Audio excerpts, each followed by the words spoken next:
You're signing these papers. This is her decision to get divorced, so why should I pay for her daughter that's not mine biologically? Yeah, I took care of her. Give us Okay. 15 and we'll figure this out. You just thrown away 7 years of being in your daughter's You're throwing away life. 7 You years. raised her. This was your idea, You not mine. raised This is together. your idea, not mine. Was it not your idea to get divorced? We're not getting anywhere. Let's just take 15 minutes to cool off. How you don't want to take care of Charlotte? Yo, you being unprofessional. How you don't want to help me take care of You're very Charlotte? unprofessional. So what am I supposed to Talk tell to your Charlotte? lawyer. So what am I supposed to tell her? Turn You that- just quit walking pointing out that of at her me. life completely. Yes, I That's am.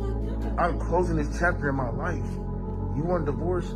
I'm closing the chapter on you and Charlotte. I'm not You taking care never of neither wondered one of why y'all. I wanted the divorce? You never asked me why I wanted the divorce. Okay, you got a You don't think divorce. it's something that you did wrong?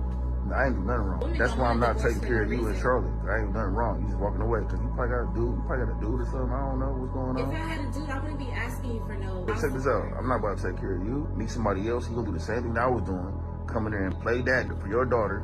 Play daddy like I've been playing daddy for all these years. And then I'm not about to pay for stuff and then she gets stuff from two. Stuff like this is exactly why most guys avoid dating single moms. The threat of being put on child support is always at play for kids that are not even yours. And what these women never seem to understand is that these guys really aren't obligated to take care of these kids. They do it because by proxy, it takes care of you as well. And aren't you the ones that always say that we come as a package deal? Well, it works both ways. You also leave as a package deal. You don't now get to try to double dip on the child support, especially in most cases when women are the ones who initiate it. And this guy calls it out, basically play by play on what happens most of the time. She'll have another dude waiting in the wings, ready to monkey branch to, while she's trying to set up siphoning avenues from the guy she's trying to leave. And this whole guilt tripping she's trying to do, saying, what am I supposed to tell Charlotte? Maybe try starting with the truth, telling her that you're the one leaving, because most of the time guys have no control on what the outcome is. Even if it is his fault, like you were suggesting, that still doesn't mean he should pay child support. All this was just smoke and mirror tactics, trying to convince her, him, and everybody else that what she's doing isn't wrong. The only thing that this guy gets wrong is that he thinks that Charlotte's going to see much of this money, when all it really does is keep her afloat so she can hoe around and not have to downgrade her life. And that's something these women don't seem to understand. When you're leaving the guy, you're choosing a downgrade most of the time. That's like you leaving your job and expecting your employer to pay you like 40% of what you made there for the next 20 years. We don't expect that from companies, so why do we expect it from men? Especially when you're trying to take it from these guys who have no financial obligation to you or your kids. They chose to enter it willingly, so when you're now forcibly kicking them out, you're also kicking out his financial assistance. Women doing this stuff to men really just add another nail in the coffin on why single moms are basically undateable. They chose to take the hit, and this is what they get: put on child support for a kid that's not theirs and painted as the bad guy.